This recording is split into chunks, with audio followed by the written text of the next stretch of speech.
हाय Divyanshi. Principal है, principal कौन होता है? अपन हेलो मैम। स्कूल के स्ट्रक्चर की बात कर रहे हैं, ठीक है। स्कूल क्या होता है? ऑर्गेनाइजेशन ही होता है। स्कूल भी तो एक तरीके का ऑर्गेनाइजेशन है। तो स्कूल के स्ट्रक्चर की बात बता रही हूँ कि कैसे होता है। स्कूल में सबसे पहले तो प्रिंसिपल होती है। प्रिंसिपल के नीचे स्टाफ हेड होते हैं। जैसे हर प्री प्राइमरी होता है, प्राइमरी होता है, सेकेंडरी होता है, अलग अलग लेवल होता है ना स्कूल में, एजेस के हिसाब से। तो उसके वो स्टाफ हेड होते हैं। फिर क्या होता है, अलग अलग क्लासेस की क्लास टीचर होती है, ठीक है। सबकी क्लास टीचर होती है। और क्लास टीचर के साथ क्या होता है, जैसे सपोज करो हमारे टाइम पे मेरी जो इको की मैम थी वो क्लास टीचर थी, तो बाकी सब्जेक्ट्स भी तो मैथ्स होते हैं, इंग्लिश होता है, साइंस होता है, जो भी बाकी सब्जेक्ट्स जो होते हैं उनके टीचर्स भी तो होते हैं। तो वो क्या करते थे, क्लास टीचर को ही ना रिपोर्ट करेंगे सब बच्चों के बारे में, है ना। तो उसके नीचे वो टीचर्स होते हैं, और उन टीचर्स के भी नीचे, इन सब टीचर्स के नीचे स्टूडेंट्स होते हैं। तो ये क्या होता है, ये एक काइंड ऑफ ट्री बनता जाता है। और ये ट्री क्या हो गया, ये ऑर्गेनाइजेशनल स्ट्रक्चर हो गया। स्कूल एक ऑर्गेनाइजेशन है, तो ऑर्गेनाइजेशन का स्ट्रक्चर डिफाइन कर रहा है। अब स्ट्रक्चर का मतलब क्या हुआ, जितने भी एम्प्लॉयज हैं, जितने भी एम्प्लॉयज हैं ऑर्गेनाइजेशन में, उनकी जॉब पोजीशन, उनकी अथॉरिटी, रिस्पॉन्सिबिलिटी, अथॉरिटी क्या है, उनकी रिस्पॉन्सिबिलिटीज क्या है। अथॉरिटी मीन्स पावर, रिस्पॉन्सिबिलिटीज क्या है, ये सब क्या होता है ना, सारे डिफाइन करता है। ऑर्गेनाइजेशनल स्ट्रक्चर क्या होता है, जो एम्प्लॉयज की जॉब पोजीशन, उनकी अथॉरिटी, उनकी रिस्पॉन्सिबिलिटी डिफाइन करता है। अब तुम लोग को समझ में आ गया ऑर्गेनाइजेशनल स्ट्रक्चर है क्या बेसिकली। देखो, जब अपन इसका डेफिनेशन पढ़ते हैं, when the managers are performing organising functions, अपन ऑर्गेनाइजिंग पढ़ रहे हैं, उसके ये क्या एक फंक्शन है मैनेजमेंट का, ठीक है। ये एक फंक्शन है मैनेजमेंट का। ये बोल रहे हैं जो मैनेजर्स होते हैं, जब वो लोग ऑर्गेनाइजिंग फंक्शन, ऑर्गेनाइजेशनल स्ट्रक्चर में परफॉर्म कर रहे होते हैं, तो ये ऑटोमेटिकली क्या क्रिएट हो जाता है, एक स्ट्रक्चर क्रिएट हो जाता है। स्ट्रक्चर में क्या होता है, जितने भी एम्प्लॉयज होते हैं उन सबकी जॉब पोजीशन, उनकी अथॉरिटी, उनकी रिस्पॉन्सिबिलिटी डिफाइन हो जाती है। समझ में आया? तो उसको बोलते हैं ऑर्गेनाइजेशनल स्ट्रक्चर। मैंने पूरा ढांचा बना के बता दिया। जो ढांचा होता है ना, उसको स्ट्रक्चर बोला जाता है। ऑर्गेनाइजेशन का ढांचा क्या हो गया, ऑर्गेनाइजेशन का स्ट्रक्चर। क्या मेरी बात समझ में आ गई तुम लोगों को? अब अपन पढ़ रहे हैं स्पैन ऑफ मैनेजमेंट के बारे में। स्पैन ऑफ मैनेजमेंट क्या होता है? स्पैन ऑफ मतलब, स्पैन का मतलब बता सकते हो कि क्या होता है? पेरीमीटर्स। हाँ, अब देखो बिल्कुल उसी तरीके की बात है। यहाँ पे क्या होता है, अपन सुपीरियर सबऑर्डिनेट रिलेशनशिप की बात करते हैं मैनेजमेंट में। इसमें क्या होता है, हमें ये देखना होता है स्पैन ऑफ मैनेजमेंट क्या डिफाइन करता है। सुपीरियर सबऑर्डिनेट रिलेशनशिप इसमें क्या होता है, यहाँ ये डिस्क्राइब करता है कि एक सुपीरियर के नीचे कितने सबऑर्डिनेट काम कर सकते हैं। यानी कि एक सुपीरियर को कितने सबऑर्डिनेट रिपोर्ट करेंगे। ये हो गया स्पैन ऑफ मैनेजमेंट, कि ये जो सुपीरियर है, ये सपोज करो मैनेजर है, तो इसका स्पैन क्या हो गया कि कितने सबऑर्डिनेट इसके नीचे, जैसे डिफाइंड है ऑर्गेनाइजेशन में कि अगर फाइनेंस डिपार्टमेंट है,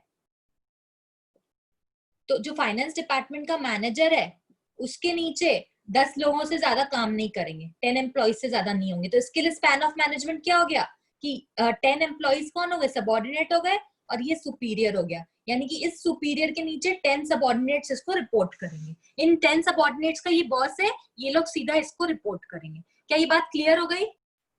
स्पैन ऑफ मैनेजमेंट क्या हो गया ma'am? Screen explain again ma'am. Span of management क्या होता है, देखो, means how many employee or subordinate can be effectively managed by one manager or how many subordinates can be effectively controlled by one superior. Span of management बोलता है कि कितने subordinates एक superior को रिपोर्ट कर सकते हैं। या तो ऐसे बोलता है, या ये बोलता है कि एक superior कितने subordinates को हैंडल कर सकता है। This is known as span of management. अब मैं, जैसे मैं हूं, मैं सोचती हूँ कि मेरा स्पैन ऑफ मैनेजमेंट क्या है कि मैं एक टाइम पे क्लास में कितने बच्चों को मैनेज कर सकती हूँ। मैं सुपीरियर हो गई, तुम सबऑर्डिनेट हो गए, तो ये क्या हो गया, वो स्पैन ऑफ मैनेजमेंट हो गया कि हाँ मैं एक टाइम पे कम से कम 25 या 30 या 100 बच्चे मैं मैनेज कर सकती, तो वो मेरा स्पैन ऑफ मैनेजमेंट है। ठीक है, समझ आ गया? After deciding the span, a scalar chain is developed of all the superiors and subordinates because the span of control clearly specifies who has to report to whom. हम लोगों ने पढ़ा था ना, अभी मैंने तुम्हें स्कूल का वो चार्ट बना के बताया था, तो वो क्या हुआ, उसमें स्केलर चेन डिफाइन हो रही है। ये देखो, सबसे पहले टॉप लेवल मैनेजमेंट है, फिर तुम्हारे उसके नीचे मिडिल लेवल मैनेजमेंट है, फिर तुम्हारे लोअर लेवल मैनेजमेंट है। या फिर ऐसे होता है कि डी के ऊपर सी है, सी के ऊपर बी है, बी के ए है, ऐसे रिपोर्ट करना होता है। हम डायरेक्टली डी जाके ए को रिपोर्ट करना चाहे तो नहीं कर सकता, बी को सी को रिपोर्ट करना पड़ेगा, सी बी को बोलेगा और बी ए को बोलेगा। समझ में आया? इसको बोलते हैं स्केलर चेन, हमने सेकेंड चैप्टर में पढ़ा है ना। तो ये चीज क्या हो गई, स्पैन ऑफ मैनेजमेंट क्या करता है, डिफाइन कर देता है स्केलर चेन को कि कौन किसको रिपोर्ट करेगा। ठीक है, अब देखो इंपॉर्टेंस ऑफ ऑर्गेनाइजेशनल स्ट्रक्चर हम पढ़ रहे हैं, क्यों जरूरी होता है। तुम लोग को लगता है तुम लोग को लगता है कि ये जरूरी है? अच्छा ऑर्गेनाइजेशनल ऑर्गेनाइजेशन स्ट्रक्चर होने से क्या होता है कि जितने भी बिजनेस ऑपरेशंस हैं वो प्रॉपरली होते हैं। ठीक है, और क्या होता है, बेटर फ्लो ऑफ कम्युनिकेशन होता है, क्योंकि स्केलर चेन है, मेरे को पता है मेरे को इसको रिपोर्ट करना है, ये इसको रिपोर्ट करेगा, ये इसको रिपोर्ट करेगा, कंफ्यूजन नहीं क्रिएट होगा। ठीक है, और क्या होता है, क्लियर स्ट्रक्चर होने से पता है हम सबको अपनी अपनी रिस्पॉन्सिबिलिटी क्लियर रहती है कि मुझे ये काम दिया गया है, मुझे ये काम को करना है। ठीक है, it makes it easy to check the responsibility of each part of business. A clear idea about the working style of enterprise can be known from organizational structure. अब organizational structure जो होता है, हमें पता है, स्कूल का भी मैंने पढ़ा, तो हमें उससे क्या पता चलता है, उसका पूरा तरीका पता चल जाता है। अच्छा ये ऐसे फंक्शन करता है, ये ऐसे फंक्शन करता है। अगर जो टीचर्स है क्लास के, एक पर्टिकुलर 12th स्टैंडर्ड है या 11th स्टैंडर्ड है, उसमें क्या होता है, 5 सब्जेक्ट होते हैं और एक उनकी हेड होती है जो क्लास टीचर होती है, बाकी 4 सब्जेक्ट वाले टीचर्स उसको रिपोर्ट करते हैं। तो यहाँ इनका डिफाइंड है स्ट्रक्चर, सबको पता है कि इसका वर्किंग स्टाइल कैसा है बिजनेस का। जब इसका स्ट्रक्चर हम देख लेते हैं तो हमें पता चल जाता है ना स्कूल कैसे काम करता है। हर स्कूल का सिस्टम अलग होता है, कोई कैसे करता है, कोई कैसे करता है। ठीक है, तो हमें उसका स्ट्रक्चर देखने के बाद समझ आ जाता है कि इसका वर्किंग स्टाइल कैसा है। ठीक है, organisational structure allows correlation and coordination among human, physical and financial resources. देखो रिसोर्सेस हम लोग अगर ऑर्गेनाइजेशन की बात करें तो 3 तरीके की होती है। एक ह्यूमन रिसोर्स होता है, ठीक है, एक फिजिकल रिसोर्स होता है, यानी कि जैसे अगर स्कूल की बात करें, स्कूल में ह्यूमन रिसोर्स तो हमारे टीचर्स, एम्प्लॉइज वगैरह हो गए जितने भी हैं। फिजिकल रिसोर्स क्या हुआ कि भाई अगर स्कूल को रन करना है तो हमें क्या क्या चीजों की जरूरत पड़ेगी, फर्नीचर चाहिए, बोर्ड वोर्ड चाहिए, मार्कर पेन चाहिए, डस्टर चाहिए, बुक्स वगैरह चाहिए, या और भी जो भी रिलेटेड सामान है। मेरे को अगर मैं वर्चुअली कुछ ऐसा रूम बनाती हूँ तो मेरे को एक अलग से वीडियो रूम चाहिए कि भाई वहां पे ना हम लोग को प्रोजेक्टर से मूवी दिखाते हैं, जो भी पर्टिकुलर चीज है उस पर्टिकुलर स्कूल को रन करने के लिए जो भी फिजिकल रिसोर्सेज की मुझे जरूरत है वो चाहिए। अब ये सबको हायर करने के लिए मुझे फाइनेंशियल रिसोर्सेज की भी जरूरत है। ठीक है, तो ये क्या बोल रहा है, जो ऑर्गेनाइजेशनल स्ट्रक्चर हम डिफाइन करते हैं, जो ऑर्गेनाइजेशनल स्ट्रक्चर हम डिफाइन करते हैं उससे क्या होता है पता है, वो अलाउ करता है ऑर्गेनाइजेशनल स्ट्रक्चर क्या, इन सब के बीच में कोरिलेशन एंड कोऑर्डिनेशन, सब आपस में कोरिलेटेड है। बेचारे एम्प्लॉइज है, अगर वो काम को करना चाहते हैं, बच्चों को पढ़ाना चाहते हैं, तो बिना फिजिकल रिसोर्सेज के कर नहीं सकेंगे। और फिजिकल रिसोर्सेज अरेंज कहाँ से होंगे, पैसे से अरेंज होंगे, खरीदना पड़ेगा। तो क्या है, ये आपस में सब कोरिलेटेड है एंड इन सब के बीच में कोऑर्डिनेशन होना भी जरूरी है। ऐसा नहीं है कि सामान हम लोग को कितना लेना उसके लिए पैसा कम दे दिया या पैसा ज्यादा दे दिया, आपस में सब कोऑर्डिनेटेड होता है और सब में कोरिलेशन होता है। ठीक है, और वो कैसे पता चलता है, ऑर्गेनाइजेशनल स्ट्रक्चर से पता चलता है। It clearly defines the level of management and span of control under each level. और ऑर्गेनाइजेशनल स्ट्रक्चर ढांचा, उससे अभी मेरे को क्या क्लियर हो गया था, कितने लेवल्स ऑफ मैनेजमेंट है। कोई अगर स्कूल छोटा सा है तो उसमें जरूरी नहीं है कि 3 लेवल है, टॉप मिडिल लोअर, वहां पे सिर्फ 2 ही हो जाता है, थोड़े से लोगों में ही मैनेज हो जाता है। गवर्नमेंट स्कूल्स जो चलते हैं ऐसे छोटे छोटे स्कूल्स, तो वहां पे क्या होता है, वो लोग तो रोड पे बैठ के अलग से पेड़ के छांव के नीचे कर लेते हैं, तो वहां क्या होता है, लेवल ऑफ मैनेजमेंट भी कम होता है, स्पैन ऑफ कंट्रोल भी कम होता है, स्पैन ऑफ मैनेजमेंट भी कम होता है। तो डिफाइन कर दे, ऑर्गेनाइजेशनल स्ट्रक्चर देखने के बाद हमें पता चल जाता है कि लेवल ऑफ मैनेजमेंट कैसा है और स्पैन ऑफ मैनेजमेंट क्या है। ठीक है, यहाँ तक क्लियर हो गया। डिफरेंट डिफरेंट तरीके की ऑर्गेनाइजेशन होती है, स्मॉल स्केल होती है, मीडियम स्केल होती है और लार्ज स्केल होती है।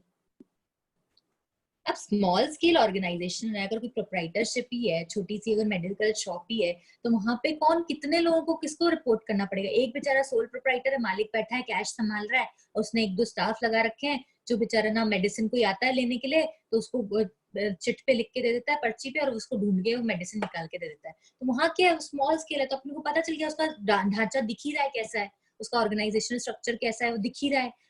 प्लस हम लोग को पता चल जाता है स्पैन ऑफ मैनेजमेंट क्या है, लेवल ऑफ मैनेजमेंट कितने हैं, मीडियम स्केल भी अपने को समझ में आ जाता है, लार्ज स्केल का ऑर्गेनाइजेशन स्ट्रक्चर देख के भी समझ में आ जाता है। टाइप्स ऑफ ऑर्गेनाइजेशन स्ट्रक्चर तुम लोग को मैंने लास्ट क्लास में भी बताया था कि क्या होता है, दो तरीके से होता है, एक फंक्शनल होता है और एक डिविजनल होता है। फंक्शनल क्या होता है? जो भी डिवीजन होता है मतलब अलग अलग डिपार्टमेंट में, डिपेंड्स ऑन द फंक्शन कि किस तरीके का फंक्शन वो परफॉर्म करे। ठीक है, लाइक अलग अलग डिपार्टमेंट, सेल्स डिपार्टमेंट हो गया, परचेज डिपार्टमेंट हो गया, प्रोडक्शन डिपार्टमेंट हो गया, फाइनेंस डिपार्टमेंट हो गया, एचआर हो गया, ये सब क्या है, मार्केटिंग हो गया। इन सब का अपना अपना इंडिविजुअल फंक्शन है। जो सेल्स डिपार्टमेंट होता है वो अपना खाली सेल्स का काम देखता है, परचेज डिपार्टमेंट खाली परचेज का काम देखता है, प्रोडक्शन प्रोडक्शन का देखता है, फाइनेंस फाइनेंस का देखता है, एचआर और मार्केटिंग अपना अपना काम देखता है। ये लोग जो इसमें लोग एम्प्लॉइज होते हैं उनको कोई मतलब नहीं होता कि दूसरा क्या कर रहा है। ठीक है, सेल्स वाले को सिर्फ सेल्स का काम देखना होता है। ठीक है ना, अब हम लोग पढ़ रहे हैं उसी के बारे में। ऑर्गेनाइजेशनल स्ट्रक्चर तो हमने समझ लिया था कि होता क्या है। तो जो स्ट्रक्चर होता है वो authority and responsibility relationship between the people, जो लोग ऑर्गेनाइजेशन में वर्क कर रहे हैं, वर्किंग इन ऑर्गेनाइजेशन, वो शो करता है, वो क्लियर कर देता है। ठीक है, ऑर्गेनाइजेशनल स्ट्रक्चर। फिर ऑर्गेनाइजेशनल स्ट्रक्चर हमने बोला कि फंक्शनल और डिविजनल टाइप का होता है। अब फंक्शनल की बात कर रहे हैं, जब जितनी भी एक्टिविटीज या जॉब्स, जितनी भी एक्टिविटीज और जॉब्स जो ग्रुप की जाती है, कीपिंग इन माइंड, अपन क्या करते हैं, ऑर्गेनाइजेशन है, कोई भी बिजनेस है, उस बिजनेस में डिफरेंट डिफरेंट काम हमें परफॉर्म करने पड़ते हैं, हम लोग को डिवीजन ऑफ वर्क करना पड़ता है। ऑर्गेनाइजेशन का स्ट्रक्चर देखने के बाद हम लोग क्या कर सकते हैं, वर्क को डिवाइड कर सकते हैं। और जो वर्क डिवाइड किया जाता है ना, वो किस बेसिस पे किया जाता है कि अलग अलग फंक्शन, हम लोग को पता है कि एक ऑर्गेनाइजेशन में सेल्स भी देखना पड़ेगा, परचेज भी करनी पड़ेगी रॉ मटेरियल की, फिर प्रोडक्शन भी देखना पड़ेगा। ये क्या है, अलग अलग टाइप के काम है, उनको डिवाइड कर दिया गया है और उनके फंक्शन के बेसिस पर उनको ग्रुप कर दिया गया है। क्या ये बात समझ में आ गई? मैं जो बोलना चाह रही हूँ, अपन क्या बात कर रहे हैं, अपन लार्ज स्केल बिजनेस की बात कर रहे हैं। उस लार्ज स्केल बिजनेस में क्या काम करना होता है, मैन्युफैक्चर करके सेल करना है। तो मैन्युफैक्चरिंग के लिए प्रोडक्शन डिपार्टमेंट बनाया जाता है कि जो सिर्फ मैन्युफैक्चर का काम करता है। अब मैन्युफैक्चर कर रहा है तो उसके लिए रॉ मटेरियल की जरूरत पड़ेगी। भाई मैं मोबाइल फोन में डील करती हूँ, मोबाइल फोन बनाती हूँ और बेचती हूँ, तो मोबाइल फोन ऐसे ही थोड़ी ना बन जाएगा हवा में, उसके लिए सामान की जरूरत पड़ेगी, रॉ मटेरियल की जरूरत पड़ेगी। तो रॉ मटेरियल प्रोडक्शन डिपार्टमेंट खुद नहीं खरीदता है, उसके लिए अलग से एक परचेज डिपार्टमेंट होता है जो रॉ मटेरियल परचेज करने का काम करता है। ठीक है, अब क्या हुआ, ये रॉ मटेरियल खरीद के लाया और इसने इसको बनाया। ठीक है, जो ये बनाते, और एक और बात, जो ये परचेज करता है तो फ्री में परचेज कर लेगा क्या, इसको पैसे की जरूरत पड़ेगी ना। तो ये पैसा किससे लेता है, अभी अब पैसा इसके पास ऐसे नहीं रहता है, इसको जाके फाइनेंस डिपार्टमेंट से बात करनी पड़ती है। ये फाइनेंस डिपार्टमेंट को बोलता है मुझे परचेज करना है तो मुझे पैसे दो, तो फाइनेंस डिपार्टमेंट पैसे देता है। अब देखो, इसने इसको पैसे दिए, इसने परचेज किया तो इसको रॉ मटेरियल मिल गया, फिर इसने प्रोडक्शन कर दिया। अब सामान बन चुका है, तो सामान बनने के बाद बिकता है तो सेल्स डिपार्टमेंट में जाता है। अब सेल्स डिपार्टमेंट बोलता है भैया मैं बेचू कैसे, मेरे को बेचना तो मेरे को ऐसे थोड़ी ना आता है कि ना, मैं पब्लिसिटी एडवर्टाइजमेंट मेरे को नहीं करना जानता, मेरे को तो बस इतना पता है कि मेरे को जाके बेचना है, लेकिन मेरा प्रोडक्ट को कोई फेमस तो करे। तो क्या होता है, सेल्स डिपार्टमेंट को भी हेल्प की जरूरत पड़ती है। किसकी हेल्प की जरूरत पड़ती है, मार्केटिंग डिपार्टमेंट की। मार्केटिंग का काम क्या होता है, इस प्रोडक्ट को फेमस बनाना। कैसे, through advertisements, publicity, door to door salesman होते हैं इसके लिए, डोर टू डोर बेचता है जाके, सब काम। तो इससे क्या होता है, जैसे फ्री सैंपल्स बांटना, वो सब क्या मार्केटिंग का काम होता है। फ्री सैंपल्स, ये सब मार्केटिंग का काम होता है। अब जब प्रोडक्ट नोन हो जाता है तो सेल डिपार्टमेंट को बेचने में आसानी हो जाती है। प्लस अब इन सब डिपार्टमेंट्स में काम करने वाले तो एम्प्लॉइज होते हैं, ह्यूमन बींग्स, ह्यूमन होते हैं ना, ह्यूमन एम्प्लॉइज। अब ये बेचारे, इनको भी तो हायर करना पड़ेगा ना। अब ऑर्गेनाइजेशन में जॉब तो देनी पड़ती है, इनको जॉब देने का काम क्या होता है? स्टाफिंग होता है। और स्टाफिंग कौन करता है? Human resource department. एक अलग से एचआर डिपार्टमेंट भी होता है, ह्यूमन रिसोर्स डिपार्टमेंट।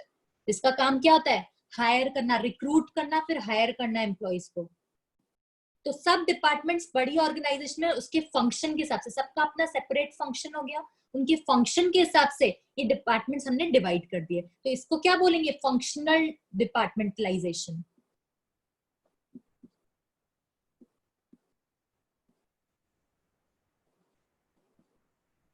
क्या ये बात समझ में आ गई तुम लोग को? अब क्लियर हो गया? इस पूरे स्ट्रक्चर को क्या बोलोगे? Functional structure.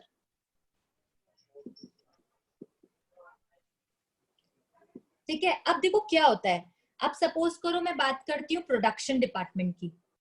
मैंने तो प्रोडक्शन डिपार्टमेंट में क्या किया, खाली जो प्रोडक्शन का काम है इसके अंदर अलग से एलोकेट कर दिया कि हाँ ये डिपार्टमेंट मैंने सिर्फ प्रोडक्शन के पर्पज से बनाया हुआ है।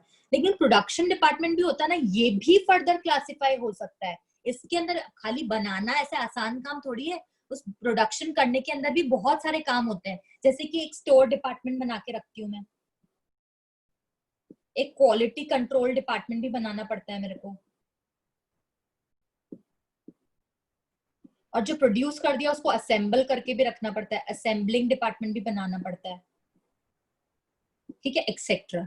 ये सब क्या है कि भाई हमने डिवीजन के अंदर डिवीजन कर दिया, ये ऑलरेडी डिवीजन किया हुआ है। ऑर्गेनाइजेशन में प्रोडक्शन का काम एक अलग से डिवाइड करके रखा हुआ है, लेकिन उस प्रोडक्शन डिपार्टमेंट में भी अंदर बहुत काम होते हैं। जैसे कि सपोज करो मैंने प्रोड्यूस कर दिया, मैंने फाइनल गुड्स बना दिया, तो उसका क्वालिटी कंट्रोल भी करना पड़ेगा। और वो जो प्रोडक्शन किया है मैंने रॉ अलग, जैसे पंखा है, पंखा का क्या किया मैंने? सारे विंग्स बना दिए मैंने, उसकी बीच वाली जो बॉल होती है वो बना दी, उसकी रॉड बना दी, उसको असेंबल भी तो करना पड़ेगा, जोड़ना भी तो पड़ेगा। तो वो असेंबलिंग डिपार्टमेंट अलग से होता है। और ये सब जब तैयार हो जाता है ना, उसकी क्वालिटी चेक हो जाती है, वो असेंबल होकर उसकी क्वालिटी चेक हो जाती है, फिर वो स्टोर डिपार्टमेंट में चल जाता है। स्टोर डिपार्टमेंट में वहां पड़ा रहता है, प्रोडक्शन जो फिनिश गुड्स तैयार हो जाता है ना, वहां पे फिर वो पड़ा रहता है, तो स्टोर डिपार्टमेंट में ट्रांसफर हो जाता है। तो है तो ये प्रोडक्शन डिपार्टमेंट का ही काम, उन्होंने क्या किया, इसको सब डिवाइड कर दिया उनके फंक्शन। अब असेंबलिंग का काम भी एक सेपरेट फंक्शन हो गया ना, खाली इस डिपार्टमेंट में खाली असेंबलिंग होती है। जब सामान बन जाता है ना, ये मैन्युफैक्चर करते हैं, तो बनने के बाद वो अलग अलग पार्ट आते हैं, तो उनको असेंबल करने का काम करता है खाली असेंबलिंग डिपार्टमेंट। ठीक है, तो इसका एक पर्टिकुलर काम के लिए अलग से डिपार्टमेंट हो गया। फिर जब ये तैयार हो जाती है चीजें तो क्वालिटी डिपार्टमेंट में चल जाती है। वो लोग क्या देखते हैं? सब क्वालिटी चेक करते हैं, क्वालिटी कंट्रोल चेक करते हैं।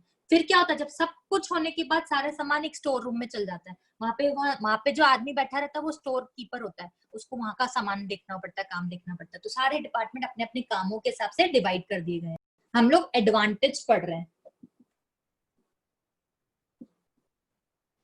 Of functional structure. हमने देख लिया कि फंक्शनल कैसे स्ट्रक्चर जो होता है वो कैसे काम करता है। अब उसका एडवांटेज क्या है, उसके क्या फायदे हैं? बहुत सारे फायदे हो सकते हैं। Occupational specialisation. स्पेशलाइजेशन का मतलब मैंने तुम लोगों को बताया था, बता सकता है कोई मुझे कि क्या था?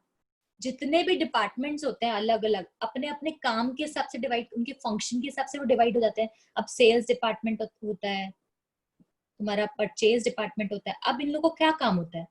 परचेज डिपार्टमेंट को प्रोडक्शन तो करना नहीं है, उसको सिर्फ परचेज करने का काम है। तो उसको परचेज, रॉ मटेरियल परचेज करना जानता है, क्वालिटी देख लेता है, उसको पता है कि कौन सा चीज कहाँ अच्छा मिलेगा, कैसा क्वालिटी होना चाहिए, किस टाइप का होना चाहिए, फैब्रिक कैसा, अगर कपड़ों में डील कर रहे हैं तो वो क्या है, परचेज डिपार्टमेंट को काम अच्छे से आता है, तो वो उस काम में वो माहिर है। क्या किया मैंने अलग अलग फंक्शन के हिसाब से ऑर्गेनाइजेशन में डिवाइड कर दिया काम को। जब अलग अलग काम सब लोग अपना अपना काम देखेंगे, एक ही तरीके का काम बार बार रेपिटेडली करेंगे, तो फिर क्या होगा, स्पेशलाइजेशन हो जाएगी उस पर्टिकुलर फील्ड में। क्या ये बात समझ में आ गई?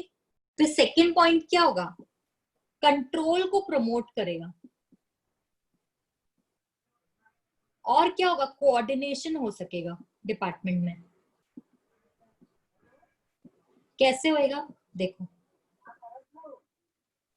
अब मुझे पता है कि एक जैसे, अब जैसे मेरा जो सुपरवाइजर है, या मैं क्या बोलूंगी, सुपीरियर है, सेल्स डिपार्टमेंट का सुपीरियर है, ठीक है, बॉस मैनेजर, उसके नीचे उसका स्पैन ऑफ कंट्रोल क्या है, मैनेजमेंट क्या है कि उसके नीचे 10 एम्प्लॉइज काम कर रहे हैं और सब एक जैसा काम कर रहे हैं, सेम काम कर रहे हैं। तो इससे क्या होगा, इस सुपीरियर को कितना आसान हो जाएगा ना कि जब एक ही जैसा सब काम कर रहे होंगे तो एक ही तरीके का चेक रखना पड़ेगा, उसको दिमाग 10 जगह दौड़ाना नहीं पड़ेगा कि कभी ना वो सेल्स चेक कर रहा है, कि कभी परचेज चेक कर रहा है, कि कभी प्रोडक्शन चेक कर रहा है, ऐसा तो है नहीं। उसको खाली सेल्स को चेक करना है, तो उसके लिए कितना आसान हो जाएगा। तो कंट्रोल भी इजी हो सकेगा और कोऑर्डिनेशन भी, सारे 10 एम्प्लॉइज जो काम कर रहे हैं उनका कोऑर्डिनेशन भी अच्छे से वो चेक कर सकेगा। वो सुपरवाइज करता है ना, ऊपर से बैठ के देखता है। तुम क्लास में पढ़ा एग्जाम दे रहे होते तो एक सुपरवाइजर होता है ना क्लास में, वो क्या चेक करता है कि कोई चीटिंग ना करे। जो सुपीरियर होता है ना, वो क्या देखता है कि जो सेल्स डिपार्टमेंट में 10 एम्प्लॉइज बैठे हैं जो उसके नीचे काम कर रहे हैं, तो वो देख रहा है कि जब इनको जो काम दिया गया है वो कैसा कर रहे हैं, ऊपर से देख के चेक कर सकता है। जब सब एक जैसा काम करते हैं तो और भी आसान हो जाता है उनको चेक करना। अगर कोई गलती करता है तो हम फटाफट उनको एक्सप्लेन कर सकते हैं ना, नहीं देखो यहाँ पे तुमने प्रॉब्लम की है, ये गलत किया है, तो इजी हो जाता है। तो कंट्रोल इजी हो जाता है, कोऑर्डिनेशन भी डिपार्टमेंट में इजी हो जाता है। नेक्स्ट पॉइंट क्या हुआ, increases managerial and operational efficiency. देखो मैनेजरियल एफिशिएंसी, एफिशिएंसी तो हमने पता ही था, पढ़ा ही है कि क्या होता है, और ऑपरेशनल एफिशिएंसी भी इंक्रीज करता है, मैनेजरियल भी और ऑपरेशनल एफिशिएंसी भी। कैसे, जब हम लोग एक ही तरीके का काम करते हैं ना और उसमें जब माहिर हो जाते हैं, स्पेशलाइज हो जाते हैं, तो सबसे अच्छी बात क्या होती है पता है, खर्चे कम लगते हैं, कॉस्ट रिड्यूस हो जाती है। अब हमेशा क्या होता है ना, मैथमेटिक्स का पहली बार मैं कोई सम कर रही हूँ या अकाउंटेंसी का पहली बार मैं कोई सम कर रही हूँ, अब मुझे इतना अच्छे से आता नहीं ना, अभी तक समझा ही है, सर समझा के गए हैं। लेकिन होता क्या है, जब हम पहली बार करती हूँ तो मेरे से गलतियां ज्यादा होती है, मैं 2-3 पेज खराब कर देती हूँ काट कट के। लेकिन जब मैं उसको रिपीटेडली 2-3 बार कर लेती हूँ, करके देखती हूँ, तो मुझे वो अच्छे से समझ में आने लगता है। फिर क्या होता है, जो पहले 3 पेज में हुआ होता है वो 1.5 पेज में ही हो जाता है। और जब मैं तीसरी बार करती हूँ ना तो मुझे और अच्छे से आ जाता है वो समझ में, तो मैं क्या करती हूँ उसको एक ही पेज में खत्म कर देती हूँ, काटना पीटना होता ही नहीं है। और मेरे को कॉन्सेप्ट इतना अच्छे से क्लियर है कि अब मैं फटाफट कर भी लेती हूँ, मेरे को शॉर्टकट्स भी समझ में आने लग गए उसके। तो उससे क्या होता है, कॉस्ट रिड्यूस हो जाती है, एफिशिएंसी इंक्रीज हो जाती है। एफिशिएंसी का मतलब क्या होता है, कॉस्ट रिड्यूस होना और जो वेस्टेज ऑफ रिसोर्सेज होता है उसको भी रिड्यूस करना, वेस्टेज ऑफ रिसोर्सेज भी रिड्यूस करना। ये क्या हो गया, मैनेजरियल एफिशिएंसी हो गई और ऑपरेशनल एफिशिएंसी हो गई। फोर्थ पॉइंट क्या हुआ, it leads to minimum duplication of work. मैं तुम लोग को एक एग्जांपल दिया था शादी का, क्या दिया था कि घर में शादी के कार्ड बांटने हैं, ठीक है।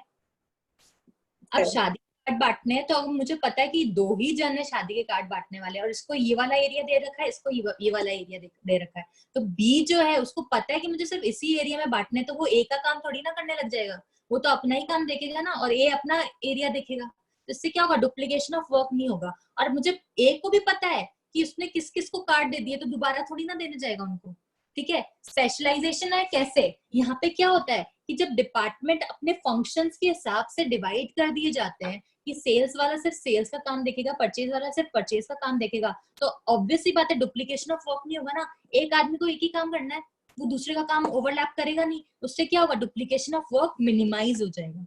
क्या ये बात समझ में आई, कैसे होता है minimise. Fifth point, easy and effective training. Effective training क्या हुआ, as training focuses only in limited skills or one function only। मुझे पता है कि मैंने एक एम्प्लॉय को हायर किया,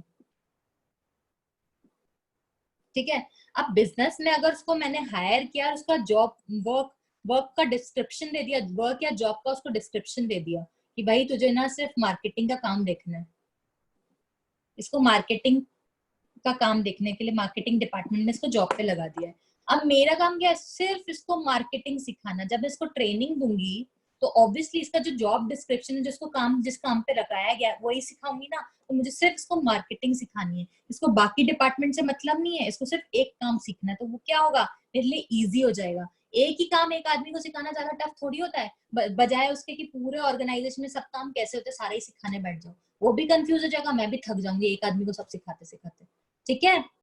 due attention to different functions. अपन क्या होता है, जब सब फंक्शंस अपना अपना काम कर रहे होते हैं, सारे डिपार्टमेंट अपना अपना फंक्शन परफॉर्म कर रहे होते हैं, तो क्या होता है, मैं हर डिपार्टमेंट को उसका ड्यू इम्पोर्टेंस दे सकती हूँ, उसको अपना इंपॉर्टेंस, अपना अटेंशन मिलता रहेगा ना। अगर मुझे लगता है यार सेल्स डिपार्टमेंट में कुछ गड़बड़ चल रही है तो मैं उसको अपना अटेंशन दे सकती हूँ, मैं चेक रख सकती हूँ ना कि कौन से डिपार्टमेंट में क्या हो रहा है या किसको ज्यादा अटेंशन की नीड है, क्योंकि सब अपना अपना काम कर रहे हैं, सबकी रिपोर्ट मेरे पास आ रही है, तो मुझे पता चल जाएगा कि भाई किसको ज्यादा अटेंशन की जरूरत है। ये कब होता है, जब ऑर्गेनाइजेशनल स्ट्रक्चर डिफाइंड हो और वहां पे क्लियरली डिफाइंड हो कि भाई किस आदमी को क्या काम करना है, किसका क्या फंक्शन है, उसको क्या जॉब डिस्क्रिप्शन दिया हुआ है। हर मैम एप्लीकेशन भी, ऑपरेशनल हर एफिशिएंसी। कोई भी तुम जो काम करते हो ना, अगर उसकी कुछ अच्छी साइड होती है ना, कोई बुरी साइड भी होती है, हर कॉइन के टू फेसेस होते हैं, ठीक है ना। अब हम लोग डिसएडवांटेज की बात कर रहे हैं, किसकी डिसएडवांटेज की, फंक्शनल स्ट्रक्चर की। एडवांटेज तो हमने पढ़ लिया, अब डिसएडवांटेज की बात कर रहे हैं। देखो क्या होता है, जब अलग अलग डिपार्टमेंट अब डिफाइन कर देता है, sales department, purchase, production, finance, अब क्या होता है ना, जब सबको इंडिविजुअल फंक्शंस होते हैं और इनको अपने अपने सेपरेट टारगेट दिए गए हुए होते हैं, सबके अपने सेपरेट टारगेट होते हैं, तो इन लोगों को क्या लगता है पता है, कि बस मैं कैसे भी करके अपना टारगेट अचीव कर जाऊं, उनको अपने इंडिविजुअल टारगेट से मतलब रह जाता है, ठीक है। अगर ये कुछ नहीं कर पाते तो ये अपना ब्लेम है ना दूसरे पे डाल देते हैं, ऐसा होता है। तो इसमें क्या होता है, इंडिविजुअल टारगेट पे तो फोकस हो जाता है और ऑर्गेनाइजेशन का जो ऑब्जेक्टिव होता है ना, बेचारा पीछे रह जाता है।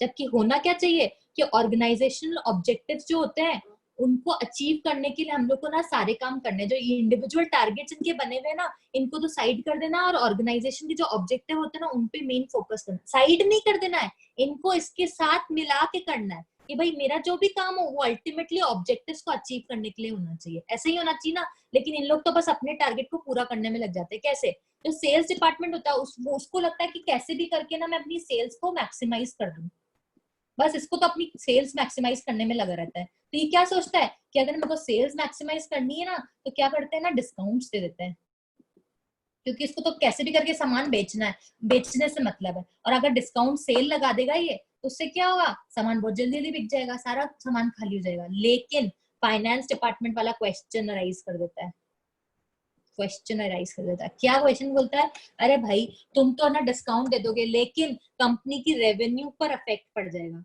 कंपनी को प्रॉफिट कम होगा, तुम सस्ते में सामान निकालोगे तो कंपनी प्रॉफिट कैसे कमाएगी फिर। तो ये क्या होता है, आपस में अपने अपने टारगेट्स को लेके चल, इसका टारगेट क्या होता है, प्रॉफिट हर हालत में ज्यादा से ज्यादा कमाना है, इसका टारगेट क्या होता है, सेल कैसे भी करके बढ़ानी है, इसका क्या टारगेट होता है कि भैया मेरे को साल में ना इतना सामान परचेज, रॉ मटेरियल परचेज करके रखना है, इसका क्या टारगेट होता है कि मेरे को इतना सामान बना के रखना है, ठीक है। और कई बार ऐसा हो जाता है कि जो सेल्स कर रहा है, भाई कोई भी सेल्स रिटर्न इतनी क्यों आ रही है, क्वेश्चन कई बार होता है कि भाई बहुत ज्यादा रिटर्न आ रही है, तो उसका मतलब हमने ना अच्छा सामान नहीं बेचा है, ये बोलेगा मेरी क्या गलती है, मैंने तो अच्छे से सब बेचा था, सामान की क्वालिटी खराब है, तो ये प्रोडक्शन डिपार्टमेंट को बोलेगा इसकी क्वालिटी अच्छी नहीं है, अच्छा सामान नहीं बना के दे रहा, तो बोलेगा मैं क्या करूँ, परचेज डिपार्टमेंट ने रॉ मटेरियल अच्छा खरीद के नहीं दिया, तो ये बोलेगा मैं क्या करूँ, परचेज डिपार्टमेंट मेरे को इसने ज्यादा पैसा नहीं दिया खरीदने के लिए, तो सब एक दूसरे को ब्लेम करने लग जाते हैं, ठीक है।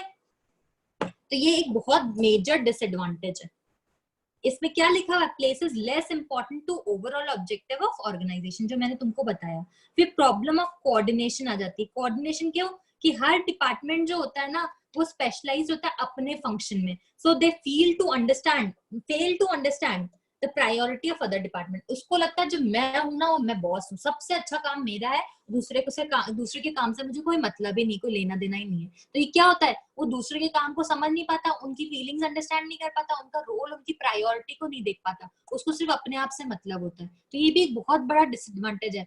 अपन सोचते ना भाई मैं एक्सपर्ट हूँ मेरे काम में, मैं मेरे काम में एक्सपर्ट हूँ, तो मेरे को लगता है दूसरा जो बोला सब बकवास है, मैंने तो बोल दिया मैं तो एक्सपर्ट हूँ, मेरे को तो काम बहुत अच्छे से आता है, तो मैंने बोला तो बस वही सही है, दूसरा दूसरा क्या बोल रहा है उससे मेरे को कोई मतलब नहीं है। तो ये क्या होता है, ये फंक्शनल स्ट्रक्चर में एक बहुत बड़ा डिसएडवांटेज होता है। क्यों, क्योंकि बहुत सारे डिपार्टमेंट्स अलग अलग बनाए हुए होते हैं, सबके अलग अलग फंक्शन होते हैं, और हर फंक्शन जो अपने अपने डिपार्टमेंट ये लोग परफॉर्म करते हैं, इन लोग को लगता है जो मैं कर रहा हूँ ना वो बेस्ट, ठीक है। तो ये भी एक बहुत बड़ा डिसएडवांटेज है।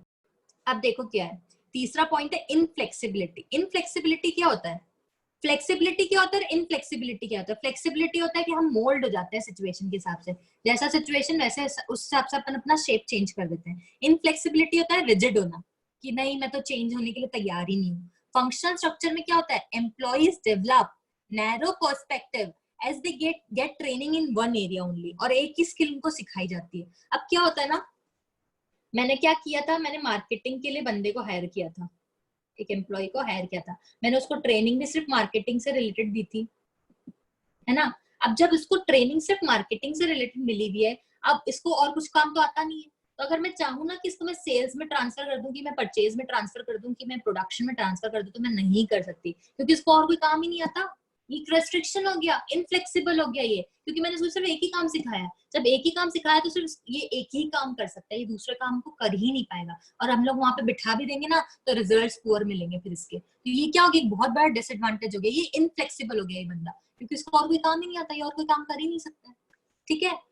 फिर चौथा पॉइंट क्या है, कॉन्फ्लिक्ट ऑफ इंटरेस्ट। कॉन्फ्लिक्ट का मतलब क्या होता है, लड़ाई झगड़े होना। ठीक है, there can be conflict of interest between different departments, सब डिपार्टमेंट्स के बीच में ना आपस में डिस्प्यूट्स हो सकते हैं। जैसे कि अभी मैंने एग्जांपल तुम लोग को समझाया था, क्या कि सेल्स डिपार्टमेंट बोल रहा है कि मुझे सेल इंक्रीज करनी है, उसका तो मेन इंटेंशन फोकस ही सेल को बढ़ाने का है, तो वो क्या करेगा, डिस्काउंट्स लगा देगा। लेकिन फाइनेंस डिपार्टमेंट क्या बोलेगा, नहीं तुमने ऐसा कैसे कर दिया, ये इससे अगर तुम सेल लगा दोगे, डिस्काउंट्स दे दोगे, तो क्या होगा, रेवेन्यू हमारी कम हो जाएगी, ऑर्गेनाइजेशन की प्रॉफिट ही हम लोग कमा नहीं पाएंगे। तो ये क्या होता है, आपस में इनके कॉन्फ्लिक्ट चलते रहते हैं। पांचवा पॉइंट है डिफिकल्ट टू फिक्स अकाउंटेबिलिटी। अब देखो क्या होता है, मैंने तुमको भी बहुत अच्छे से समझाया था। ये क्या हुआ, सेल्स डिपार्टमेंट है ना, अगर मैंने सामान बेचा, बहुत सारे रिटर्न आने लग गए, सेल्स रिटर्न होने लग गए।